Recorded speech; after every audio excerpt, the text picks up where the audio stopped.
വചനം തിരുവചനം.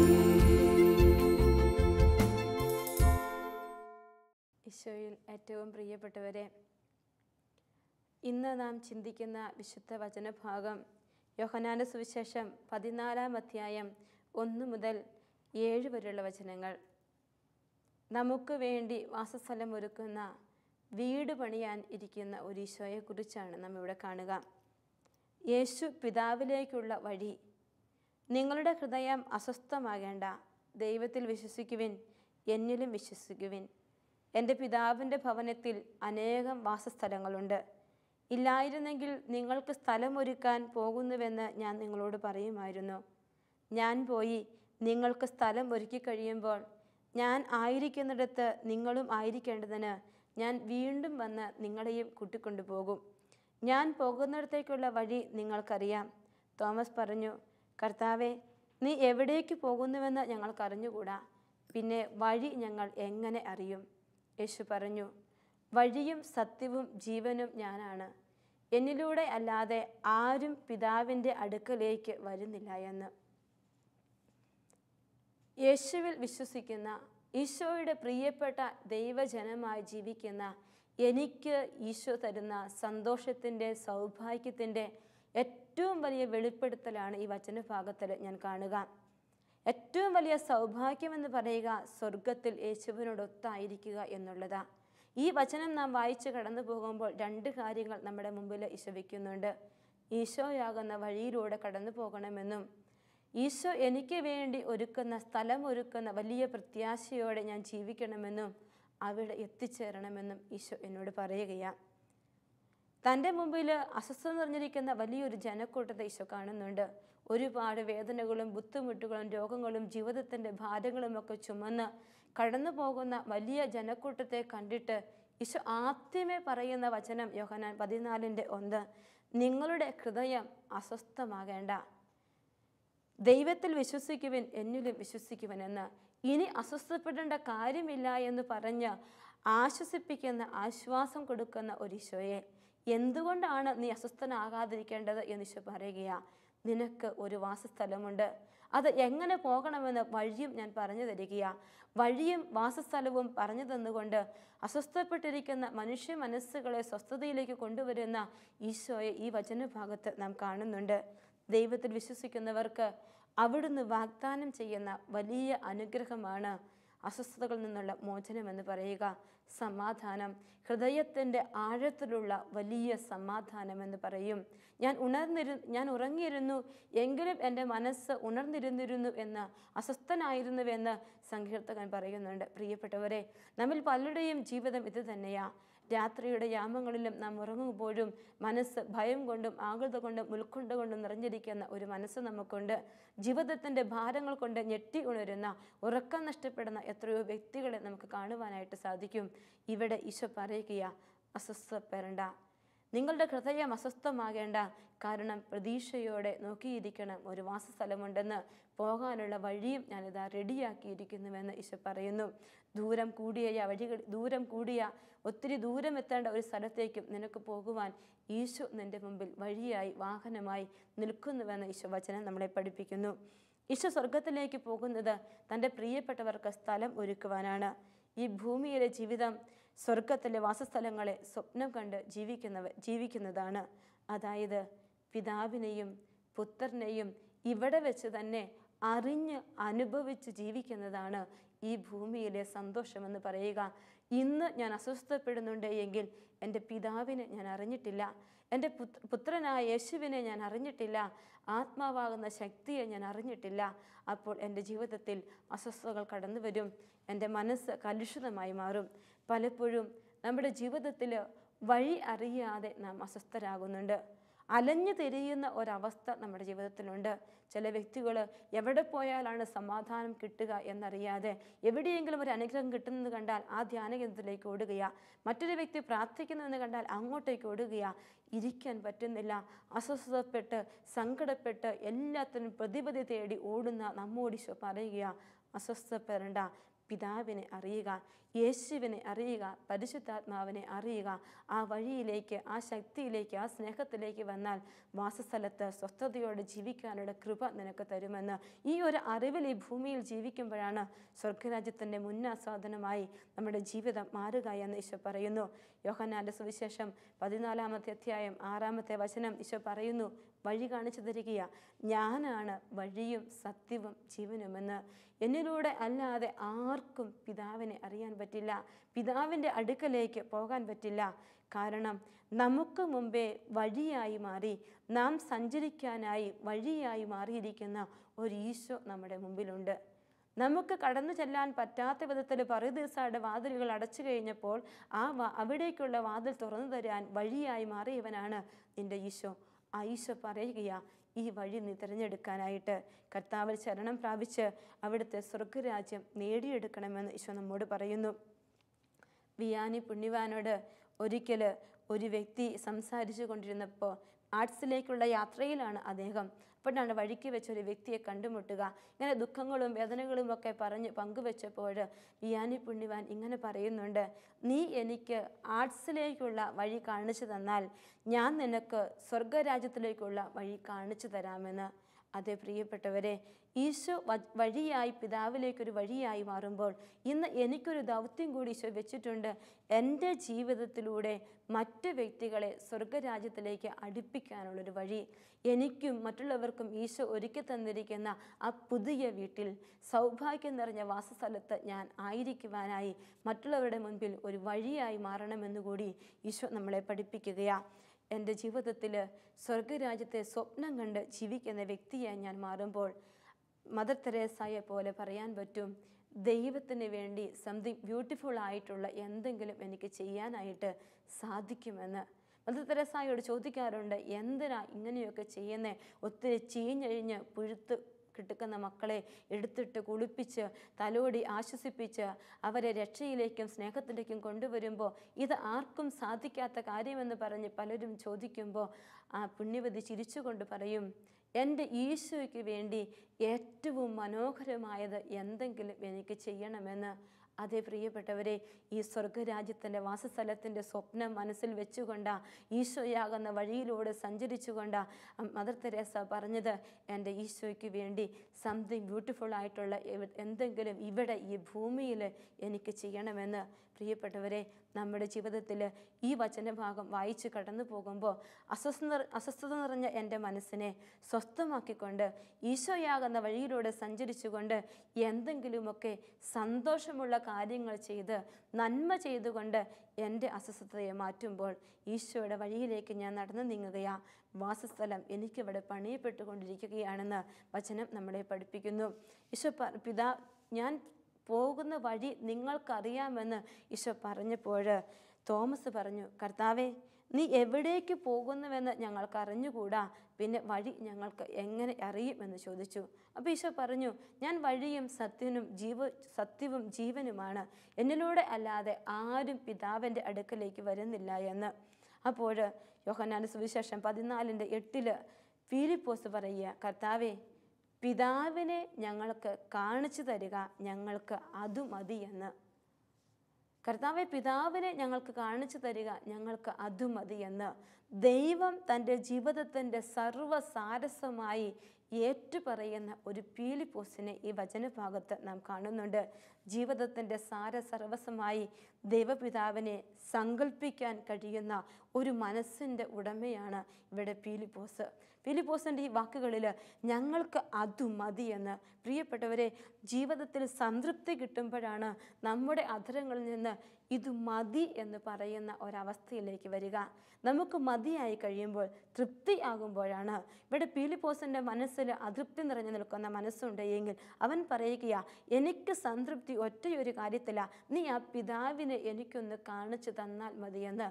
പ്രിയപ്പെട്ടവരെ, എൻ്റെ ജീവിതത്തിൻ്റെ അസ്വസ്ഥത എന്ന് പറയുക എൻ്റെ ദൈവത്തെ അനുഭവിക്കാൻ കഴിയാത്തതായിരിക്കണം. അവനെ അനുഭവിച്ച് കഴിയുമ്പോൾ ഇത് മതി എന്ന് പറയുന്ന ഒരവസ്ഥ. താബോർ മലയിൽ ഈശോയോടൊപ്പം ഇരുന്നപ്പോൾ പത്രോസ് പറഞ്ഞില്ലേ, നാം ഇവിടെ ആയിരിക്കുന്നത് നല്ലതാണ്, നമുക്ക് 3 കൂടാരങ്ങൾ ഉണ്ടാക്കാമെന്ന്. മനസ്സിൻ്റെ സംതൃപ്തിയിൽ നിന്ന്, സന്തോഷത്തിൽ നിന്ന്, അധരത്തിൽ നിന്ന് പുറത്തു വന്ന വാക്കാണത്. ആ ഒരു സംതൃപ്തി ഈശോയെ എനിക്ക് നിന്നെ മതി എന്ന് പറയുന്ന ഒരവസ്ഥ, അതിലേക്കാണ് നമ്മൾ എത്തിച്ചേരേണ്ടത്. ആ ഒരവസ്ഥയിൽ എത്തിച്ചേരുമ്പോൾ നമുക്ക് വേണ്ടി സ്വർഗരാജ്യത്തിൻ്റെ വാസസ്ഥലങ്ങൾ ഈശോ മിനുക്കി വെച്ചിട്ടുണ്ടാവും. ആ ഈശോ നമ്മളോട് പറയുകയാ, ഈശോ അപ്പസ്തോലന്മാരെ പിതൃദാഹം കൊണ്ട് നിറച്ചിട്ടുണ്ട്. കാരണം പിതാവിനെക്കുറിച്ച് ഈശോ അപ്പസ്തോലന്മാർക്ക് പറഞ്ഞു കൊടുത്തത് കൊണ്ട് ആ പിതാവിനെ കാണുവാനുള്ള കൊതി മനസ്സിലിങ്ങനെ നിറഞ്ഞു നിന്നതുകൊണ്ടാണ് ഫിലിപ്പോസ് പറഞ്ഞത്, കർത്താവേ, പിതാവിനെ ഞങ്ങൾക്ക് കാണിച്ചു തരുവാൻ. പ്രിയപ്പെട്ടവരെ, അങ്ങനെയെങ്കിൽ എൻ്റെ ജീവിതത്തിൻ്റെ ഓരോ ദിവസവും എൻ്റെ ഈശോയെ കാണുവാൻ, ഈശോയെ കേൾക്കുവാൻ, ഈശോയെ അനുഭവിക്കാനുള്ളൊരു ദാഹം കൊണ്ട് ഞാൻ നിറയണം. ആ ദാഹം ശമിപ്പിക്കപ്പെടുക എൻ്റെ ഈശോയോടൊപ്പമായിരിക്കുമ്പോഴാണ്, ആ സ്വർഗീയ വാസസ്ഥലത്തായിരിക്കുമ്പോഴാണ്. അപ്പോൾ എനിക്ക് പറയാൻ പറ്റും, ഇത് മതിയെന്ന്. എവിടെയോ മറഞ്ഞു നിൽക്കുന്ന പിതാവിനെ കാണിച്ചു തരാൻ ഫിലിപ്പോസ് പറയുമ്പോൾ ഈശോ പറയും, യോഹന്നാന്റെ സുവിശേഷം 10-ാം അധ്യായം 30-ാമത്തെ വചനം, ഞാനും പിതാവും ഒന്നാണ് എന്ന്. ഞാനും പിതാവും ഒന്നാണ് എന്ന് പറഞ്ഞിട്ട് പിതാവിനെ തന്നിലൂടെ വെളിപ്പെടുത്തി കൊടുക്കുന്ന ഒരു ഈശോയെ നമ്മളിവിടെ കാണുന്നുണ്ട്. ത്രിത്വൈക ദൈവത്തിൻ്റെ മഹാസ്നേഹത്തിലേക്ക്, പുണ്യജാലകത്തിലേക്ക് നമ്മളെ ചേർത്ത് വയ്ക്കുന്ന മറ്റൊരു വചനഭാഗം കൂടിയാണിത്. പ്രിയപ്പെട്ടവരെ, പിതാവിനെ നമുക്ക് വെളിപ്പെടുത്തി തരുന്ന ഒരു ഈശോയെ നമ്മളിവിടെ കാണുമ്പോൾ ത്രിത്വൈക കുടുംബം വാസസ്ഥലത്ത് ത്രിത്വൈക കുടുംബത്തിൻ്റെ കൂടെയായിരിക്കുന്ന ആ സ്വർഗീയ ഭാഗ്യം ഈശോ നമുക്ക് വെളിപ്പെടുത്തി തരികയാണ്. ഈ സ്വർഗീയ ഭാഗ്യമാണ് നമ്മൾ സ്വന്തമാക്കേണ്ടത്. പിതാവും പുത്രനും തമ്മിലുള്ള ആഴമായ ബന്ധം മനുഷ്യകുലത്തിൻ്റെ വലിയ സമഗ്രതയുടെ നിദാനമായി മാറിയതുപോലെ എൻ്റെ ജീവിതത്തിൻ്റെ, എൻ്റെ കുടുംബ ജീവിതമാവാം, എൻ്റെ സന്യാസ ജീവിതമാവാം, എൻ്റെ സമർപ്പിത ജീവിതമാകാം, ഈ ജീവിതത്തിൻ്റെ വലിയ ആഴപ്പെട്ട സമഗ്രമായൊരു ഭാവമെന്ന് പറയുക എൻ്റെ ഈശോയോട് ചേർന്നിരിക്കുന്നതില, ഈശോയെ കാണുവാനുള്ള ദാഹം വരുമ്പോഴാണ്, ഈശോയോടൊപ്പമായിരിക്കുന്നതില. സങ്കടങ്ങളും അസ്വസ്ഥകൾക്കും മുകളിൽ ഈശോ നിൽക്കുമ്പോഴാണ് പ്രിയപ്പെട്ടവരെ അവിടെ യഥാർത്ഥ വാസസ്ഥലത്തേക്കുള്ള വഴി നമ്മൾ തിരഞ്ഞെടുത്തുവെന്ന് നമുക്ക് പറയാൻ പറ്റുകയുള്ളൂ. സങ്കടങ്ങൾ കൂടിയിരിക്കുന്ന വ്യക്തിക്ക് ഒരിക്കലും യേശുവിൻ്റെ വഴി തിരഞ്ഞെടുക്കാൻ പറ്റില്ല. യേശുവിൻ്റെ സത്യം തിരിച്ചറിയാനായിട്ട് പറ്റില്ല. ക്രിസ്തുവാണ് നമ്മുടെ ഏക പ്രതീക്ഷ. പിതാവിൻ്റെ ഭവനം നമുക്ക് വേണ്ടി ഒരുക്കുന്ന, ഭവനം ഒരുക്കി തീർക്കുന്ന, ഭവനം മേക്ക് ചെയ്യുന്ന ഒരു ആശാരിയായിട്ട്, ഭവനം പണിയുന്നവനായിട്ട് ഈശോ നിൻ്റെ മുമ്പിൽ നിൽക്കുകയാണ്. നിനക്ക് ഇഷ്ടമുള്ള ഭവനം, വാസസ്ഥലം ഒരുക്കുന്ന ആ ഈശോയെ നീ മുന്നിൽ കണ്ടുകൊണ്ട് നിൻ്റെ ജീവിതത്തെ പ്രതീക്ഷയോടെ നയിക്കണം. അവിടെ നിരാശയില്ല, അവിടെ അസ്വസ്ഥതയില്ലെന്ന് ഈശോ പറയുന്നു. വഴി അറിയത്തില്ലാത്ത, ലക്ഷ്യത്തിലേക്കുള്ള വഴി അറിയേണ്ടത് ഏതൊരു യാത്രക്കാരൻ്റെയും ആവശ്യമാണ്. വഴി തെറ്റിപ്പോകുമ്പോൾ എത്തേണ്ട സ്ഥലത്തേക്ക് നമ്മൾ എത്താതെ പോകും. പിതാവിൻ്റെ ഭവനത്തിലേക്ക്, അനേകം വാസസ്ഥലങ്ങളിലേക്ക് താമസിക്കാനായിട്ട് ഈശോ നമ്മളെ ക്ഷണിക്കുമ്പോൾ ഈ ഈശോയുടെ വഴി നമ്മൾ തിരഞ്ഞെടുക്കണം. ഈശോയാകുന്ന വഴി നമ്മൾ തിരഞ്ഞെടുക്കണം. എന്നും ഞാൻ ഈശോയുടെ കൂടെയായിരിക്കാൻ, ഈശോയോടൊപ്പമായിരിക്കാൻ, ഒന്നായിരിക്കാൻ, എന്നെ കൂടെ ഇരുത്താൻ ആഗ്രഹിക്കുന്ന ഒരു ഈശോയാ. അതുകൊണ്ടാണ് അവിടുന്ന് പറഞ്ഞത്, എൻ്റെ പിതാവിൻ്റെ ഭവനത്തിൽ അനേകം വാസസ്ഥലങ്ങളുണ്ട്, സ്ഥലമൊരുക്കാൻ പോവുകയാണ്. എനിക്ക് നിങ്ങളെ കണ്ടോണ്ടിരിക്കണം, എനിക്ക് നിങ്ങളുടെ കൂടെ ഇരിക്കണം, എന്നും നമുക്ക് ഒന്നായിരിക്കണം. അവൻ്റെ മനസ്സിൻ്റെ ദാഹമാണത്. അവിടെയാണ് ഈശോയുടെ സന്തോഷമെന്ന് ഈശോ നമുക്ക് വെളിപ്പെടുത്തി തരികയാണ്. നിങ്ങൾ സത്യം തേടി അലയണ്ട, നിങ്ങൾ വഴി തേടി അലയണ്ട, നിങ്ങൾ ജീവൻ തേടി അലയണ്ട. ഞാൻ വഴിയാണ്, ഞാൻ സത്യമാണ്, ഞാൻ ജീവനാണെന്ന് ഈശോ പറയുകയാണ്. അപരിചിതനായ ഒരു വ്യക്തി ഒരു പട്ടണത്തിൽ, അപരിചിതമായ പട്ടണത്തിലെത്തിയാൽ എങ്ങുമെങ്ങും എത്താനാവാതെ നിന്ന് വിഷമിക്കുന്ന ഒരവസ്ഥയുണ്ട്. എങ്കിൽ നീ ഒരു പട്ടണത്തിലേക്ക് ചെല്ലുമ്പോൾ അതിൻ്റെ വഴി ഏതാ എന്ന് ഒരുപക്ഷെ നിനക്കറിയാമെങ്കിൽ ലക്ഷ്യത്തിലെത്താൻ നിനക്ക് പറ്റും. പ്രിയപ്പെട്ടവരെ, എത്തിച്ചേരേണ്ട പട്ടണം സ്വർഗരാജ്യമാ. വഴി എന്ന് പറയുന്നത് ഈശോയാ. ആ ഈശോ നമ്മുടെ മുമ്പിൽ നിൽപ്പുണ്ട്. ആ ഈശോയാണ് നമുക്ക് വഴി പറഞ്ഞു തരികയല്ല, ഈശോ നമ്മളെ വഴി പഠിപ്പിക്കുകയാണ്. ഈശോ ഒരിക്കലും വഴി പറഞ്ഞു തരികയല്ല, മറിച്ച് ഈശോ വഴി പഠിപ്പിക്കുകയാ. പഠിപ്പിക്കുന്നത് എങ്ങനെയാ? മുമ്പിൽ നടന്ന് പഠിപ്പിക്കുകയാ. ഞാൻ നടന്നു പോയി, ഞാൻ കാണിച്ചു തന്ന ഈ വഴി പറഞ്ഞ് അധരത്തിലൂടെയുള്ള വാക്കുകളിലല്ല ഈശോ പ്രവർത്തിക്കുക, ഈശോ പറയുന്നത്, മറിച്ച് ഈശോ പ്രവർത്തിച്ച് കാണിക്കുകയാ. കുരിശിലേക്ക് തൻ്റെ ജീവിതം ചേർത്ത് വെച്ചിട്ടും ഈശോ കാണിച്ചു തന്നു, പഠിപ്പിച്ചു തന്നു. ഇതാണ് വഴിയെന്ന്, പിതാവിനെ സ്വന്തമാക്കാനുള്ള വഴി. സങ്കീർത്തകൻ 27:11 വചനം പറയുന്നു, കർത്താവേ, അങ്ങയുടെ വഴി എനിക്ക് കാണിച്ചു തരണമേ എന്ന്. പ്രിയപ്പെട്ടവരെ, അന്ന് സങ്കീർത്തകൻ വായിച്ച് പ്രാർത്ഥിച്ച ആ പ്രാർത്ഥന, പിതാവിനോട് പ്രാർത്ഥിച്ചു, പിതാവേ അങ്ങയുടെ വഴി എനിക്ക് കാണിച്ചു തരണമേ എന്ന് സങ്കീർത്തകൻ ദാഹത്തോടെ പ്രാർത്ഥിച്ചെങ്കിൽ സങ്കീർത്തകൻ്റെ പ്രാർത്ഥനയ്ക്കുള്ള ഉത്തരമല്ല യോഹന്നാൻ 14:6 വഴിയും സത്യവും ജീവനും ഞാനാണ്, എന്നിലൂടെയല്ലാതെ ആരും പിതാവിൻ്റെ പക്കലേക്ക് പോകുന്നില്ല എന്ന് ഇവിടെ ഈശോ വ്യക്തമാക്കി തരികയാണ്. പഴയ നിയമത്തിൻ്റെ ദാവീദിൻ്റെ പ്രാർത്ഥനയ്ക്കൊരു പൂർത്തീകരണം എന്ന പോലെ യോഹന്നാന്റെ സുവിശേഷം 14:6 ഇനി വഴി തെറ്റാൻ നമുക്ക് പാടില്ല, മറക്കാൻ പാടില്ല. കാരണം യേശുവാകുന്ന വഴിയിലൂടെ നമ്മൾ നടന്നു തുടങ്ങുമ്പോൾ നമ്മളെ നയിക്കുന്നത് യേശുവായിരിക്കും. വചനം പറയുന്നു, സങ്കീർത്തനം 86:11 അങ്ങയുടെ സത്യത്തിൽ നടക്കേണ്ടതിന് അങ്ങയുടെ വഴി എന്നെ പഠിപ്പിക്കണമേ എന്ന്. യേശുവാകുന്ന സത്യത്തിലേക്ക് പോകുവാൻ നീ തിരഞ്ഞെടുക്കേണ്ട ഒറ്റ വഴിയേ ഉള്ളൂ, അത് യേശുവാകുന്ന വഴി തന്നെയാ. ആ വഴി എന്ന് പറയുന്നത് ജീവൻ ലഭിക്കുന്ന വഴിയാ. യോഹന്നാൻ 10:10 ഞാൻ വന്നിരിക്കുന്നത് നിങ്ങൾക്ക് ജീവൻ ഉണ്ടാകുവാനും അത് സമൃദ്ധമായി ഉണ്ടാകാനുമാണെന്ന്. എൻ്റെ ജീവിതം സമൃദ്ധമാക്കി മാറ്റാൻ, ജീവൻ സമൃദ്ധമായി എനിക്ക് തരുവാൻ എൻ്റെ ഈശോ ഇതാ എൻ്റെ മുമ്പിൽ നിൽക്കുകയാണ്. അതാണ് വഴിയും സത്യവും ജീവനുമെന്നൊക്കെ പറയുക. പിതാവിൻ്റെ മുഖം രൂപവും എങ്ങനെ ഇരിക്കുന്നുവെന്നറിയാൻ ഒറ്റ മാർഗമേ ഉള്ളൂ, യേശുവിൻ്റെ മുഖത്തേക്ക് ഉറ്റുനോക്കണം. യേശുവിൻ്റെ മുഖത്തേക്ക് ഉറ്റുനോക്കണം. യോഹന്നാൻ 14:9 പറയുന്നു, എന്നെ കാണുന്നവൻ എൻ്റെ പിതാവിനെ കാണുന്നുവെന്ന്. ഫ്രാൻസിസ് പിതാവ് ഇങ്ങനെയാണ് പറയുക, യേശുവിനെ അറിയുവാൻ 3 കവാടങ്ങൾ നമുക്ക് വേണം. വഴിയും സത്യവും ജീവനുമായി സ്വയം വെളിപ്പെടുത്തുന്ന യേശുവിനെ അറിയുക എന്ന് പറയുന്നത് ഒരു യാത്രയ്ക്ക് പോകുന്നത് പോലെയാണെന്ന പരിശുദ്ധ പിതാവ് പറയുക. ഈശോയാകുന്ന വഴിയിൽ നീ ഇരിക്കണം. അത് തനിച്ചല്ല, സഭയോടൊപ്പം ഈശോയാകുന്ന വഴിയിൽ നീ സഞ്ചരിക്കണം. പഠനത്തിലൂടെയോ ആശയങ്ങളിലൂടെയോ മാത്രമാണ് യേശുവാകുന്ന വഴിയിൽ നീ എത്തിച്ചേരുന്നത് എങ്കിൽ നിനക്ക് ആ വഴി പൂർണ്ണമായി പിന്നിടാൻ പറ്റില്ല. അത് നിൻ്റെ അനുഭവമായി മാറണം. ആശയങ്ങൾ മാത്രമാണ് എൻ്റെ ജീവിതത്തിൽ ക്രിസ്ത്യാനി എന്ന പദം വെച്ചുകൊണ്ട് ഞാൻ സ്വർഗത്തിലെ വാസസ്ഥലത്തേക്ക് യാത്ര ചെയ്യുന്നത് എങ്കിൽ ജീവൻ നേടിയെടുക്കാൻ എനിക്ക് പറ്റില്ല. യേശുവിനെ അറിയുവാൻ 3 വാതിലുകൾ ഞാൻ തുറക്കണം. 3 വാതിലുകളിലൂടെ ഞാൻ കയറി ഇറങ്ങണം. ഒന്നാമത്തെ വാതിലെന്ന് പറയുക എൻ്റെ ജീവിതത്തിൻ്റെ പ്രാർത്ഥനയാണ്. പ്രാർത്ഥനയില്ലാതെ എത്രമാത്രം ഞാൻ വായിച്ചും പഠിച്ചുമൊക്കെ ക്രിസ്ത്യാനിയെക്കുറിച്ചും യേശുവിനെക്കുറിച്ചും അറിഞ്ഞാലും ഈ വഴിയിലേക്ക് പോകാനോ യേശുവിനെ അറിഞ്ഞത് അനുഭവമായി മാറുകയോ ഇല്ലെന്ന് പരിശുദ്ധ പിതാവ് നമ്മളെ പഠിപ്പിക്കുന്നുണ്ട്. വലിയ ദൈവശാസ്ത്രജ്ഞന്മാർ വിശുദ്ധമായ ആശയങ്ങൾ ദൈവശാസ്ത്രമൊക്കെ രൂപപ്പെടുത്തിയത് എങ്ങനെയെന്നറിയോ? മുട്ടിന്മേൽ നിന്നുകൊണ്ടാണ്, പ്രാർത്ഥിച്ചുകൊണ്ടാണ് ദൈവജനത്തിന് ദൈവശാസ്ത്രം വെളിപ്പെടുത്തി കൊടുത്തത്. യേശുവിനെ അറിയുവാനുള്ള രഹസ്യങ്ങൾ ദൈവജനത്തിന് വെളിപ്പെടുത്തി കൊടുത്തത് പ്രാർത്ഥിച്ചുകൊണ്ടാണ് എങ്കിൽ പ്രിയപ്പെട്ടവരെ, യേശുവാകുന്ന രഹസ്യത്തിലേക്ക് പിതാവിൻ്റെ വാസസ്ഥലത്തെക്കുറിച്ച് പഠിക്കുവാനും അനുഭവിക്കുവാനും നിനക്ക് പറ്റണമെങ്കിൽ നിൻ്റെ ജീവിതത്തിൽ നീ ചേർത്ത് വെക്കേണ്ട ഒരു പ്രധാനപ്പെട്ട കാര്യമാണ് പ്രാർത്ഥനയെന്ന് പറയുക.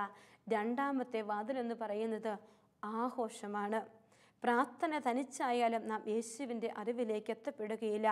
യേശുവിനെ ആഘോഷിക്കുന്നതിൻ്റെ ഒരു ആനന്ദം എൻ്റെ കൂടെ ഉണ്ടാവണം. യേശുവിനെ ആഘോഷിക്കുന്നതിൻ്റെ ആനന്ദം എന്ന് പറഞ്ഞാൽ സഭ എനിക്ക് വെച്ച് നീട്ടുന്ന ഓരോ കൂദാശകളുമാണ് ഈ ആനന്ദമെന്ന് പറയുക. ആ കൂദാശികളുടെ ആനന്ദം ഞാൻ അനുഭവിക്കുമ്പോൾ, വിശുദ്ധ കുർബാനയുടെ പരിശുദ്ധ കൂദാശയിലൂടെ സഭ എനിക്ക് തരുന്ന 7 കൂദാശികളുടെയും ആനന്ദം ആഘോഷിക്കുമ്പോൾ, അത് ഞാൻ ആചരിക്കുമ്പോൾ യേശുവിനെ അറിയുന്ന രണ്ടാമത്തെ അനുഭവത്തിലേക്ക് ഞാൻ വരും. മൂന്നാമത്തെ വാതിലെന്ന് പറയുക, യേശുവിനെ അറിയുവാനുള്ള മൂന്നാമത്തെ വാതിലെന്ന് പറയുക, ഞാൻ യേശുവിനെ അനുകരിക്കുമ്പോഴാണ്. യേശു ചെയ്തതും പറഞ്ഞതും എന്താണ് എന്നറിയാനാണ് നമ്മൾ സുവിശേഷങ്ങളൊക്കെ വായിക്കുക. അവൻ എന്തായിരുന്നു എന്നാണ് എനിക്കറിയേണ്ടത്. അവൻ എനിക്ക് ആരാണ് എന്നറിയുവാനാണ് ഞാൻ സുവിശേഷം വായിക്കുക.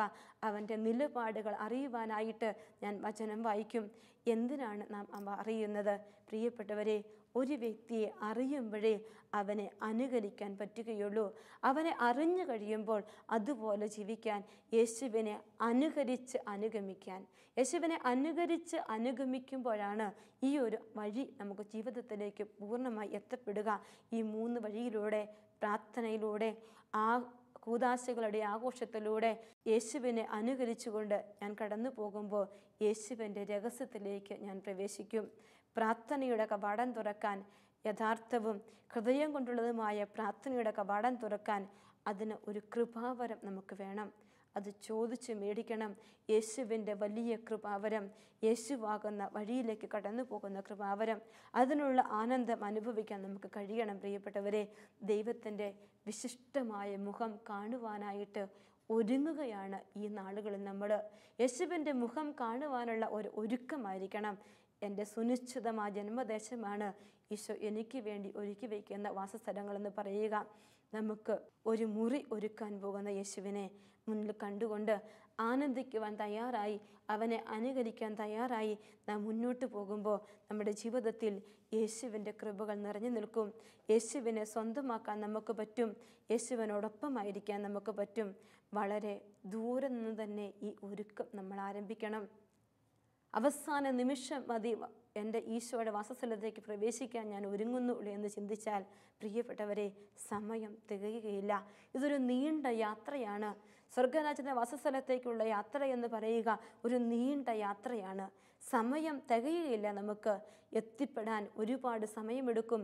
ഇപ്പോൾ മുതൽ ഒരുങ്ങിത്തുടങ്ങണം. നാളെ കുമ്പസാരിക്കാം, നാളെ പള്ളിയിൽ പോകാമെന്ന് വെക്കരുത്.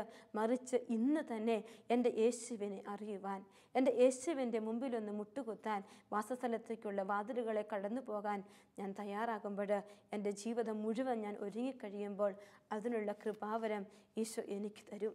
ഈശോ തൊടുമ്പോൾ, ഈശോയാകുന്ന വഴിയിൽ ഞാൻ പ്രവേശിച്ചു കഴിയുമ്പോൾ അത് വലിയൊരു സ്വാതന്ത്ര്യമാണ്. അവിടെ ഒരിക്കലും ബന്ധനങ്ങളില്ല. സ്വാതന്ത്ര്യമുള്ള ഒരവസ്ഥയാണ് ഈശോ നമുക്ക് വച്ചു നീട്ടുക. അതിനു വേണ്ടി നമുക്ക് പ്രാർത്ഥിക്കാം. അതിനുള്ള കൃപ ഈശോയോട് ചോദിച്ചു മേടിക്കാം. വഴിയും സത്യവും ജീവനുമാകുന്ന യേശുവിൽ ശരണം പ്രാപിച്ചുകൊണ്ട് നമ്മുടെ ജീവിതത്തെ നമുക്ക് മുന്നോട്ട് നയിക്കാം. തൃത്വൈക ദൈവസ്നേഹത്തിൻ്റെ വാസസ്ഥലത്ത് നമുക്ക് ചേർന്ന് വിശ്രമിക്കാം. അവൻ്റെ ഒപ്പം ജീവിക്കുമ്പോൾ, ഈ ഭൂമിയിൽ തന്നെ അവൻ്റെ ഒപ്പം ജീവിച്ചു തുടങ്ങുമ്പോൾ അസ്വസ്ഥതകളില്ലാത്ത ഒരു മനസ്സ് നമുക്ക് ഈശോ തരും. ഈശോയെ മുന്നിൽ നിർത്തി ഈശോയുടെ ഒപ്പം ഈശോയാകുന്ന വഴിയിലൂടെ സഞ്ചരിക്കാൻ ഈശോ നമ്മളെ അനുഗ്രഹിക്കട്ടെ. അതിനുള്ള കൃപയ്ക്ക് വേണ്ടി നമുക്ക് പ്രാർത്ഥിക്കാം. നല്ല തമ്പുരാനെ, അവിടുന്ന് പറഞ്ഞല്ലോ, വഴിയും സത്യവും ജീവനും ഞാനാണ് എന്ന്. ഈശോയെ, പല വിധത്തിൽ അസ്വസ്ഥമായ മനസ്സ്, പല വിധത്തിൽ വേദനിക്കുന്ന മനസ്സ്, ജീവിതത്തിൽ നിരാശ മാത്രം നിൽക്കുന്ന മനസ്സുകൾ, എല്ലാ മക്കളെയും തിരുമുമ്പിൽ സമർപ്പിക്കുകയാണ്. അങ്ങാകുന്ന വഴിയിലൂടെ സഞ്ചരിച്ച് അങ്ങ് ഒരുക്കി വയ്ക്കുന്ന സ്വർഗരാജ്യത്തിൻ്റെ വലിയ സൗഭാഗ്യം അനുഭവിച്ച് അങ്ങയോടൊപ്പം യാത്ര ചെയ്യുവാൻ പ്രാർത്ഥനയുടെ വരം തരണം തമ്പുരാനെ. കുദാശകളുടെ ആഘോഷം അനുഭവിക്കാനുള്ള കൃപ തരണം ഈശോയെ. അങ്ങയെ അനുഗമിക്കാനുള്ള വലിയ ദൈവസ്നേഹത്തിന് നിറവ് തരണം ഈശോയെ. അതിനുവേണ്ടി ഞങ്ങളുടെ എല്ലാവരുടെയും മനസ്സുകളെ അവിടുന്ന് ഒരുക്കണം. ജീവിതങ്ങളെ അങ്ങ് ഒരുക്കണം. ഞങ്ങളെ തന്നെ അങ്ങയുടെ വലിയ സ്നേഹത്തിലേക്ക് ചേർത്ത് വയ്ക്കുന്നു. സ്വർഗരാജ്യത്തെ മുന്നിൽ കണ്ടുകൊണ്ട് വാസസ്ഥലത്തേക്ക് എത്തിച്ചേരാൻ ആവേശത്തോടെ ഓട്ടം നടത്തുവാൻ ഇന്നു മുതൽ ഒരുങ്ങുവാനുള്ള കൃപ തന്ന് ഞങ്ങളെ അനുഗ്രഹിക്കണമേ എന്ന് പ്രാർത്ഥിക്കുന്നു. നിത്യം പിതാവും പുത്രനും പരിശുദ്ധാത്മാവുമായ സർവേശ്വര. ആമേൻ.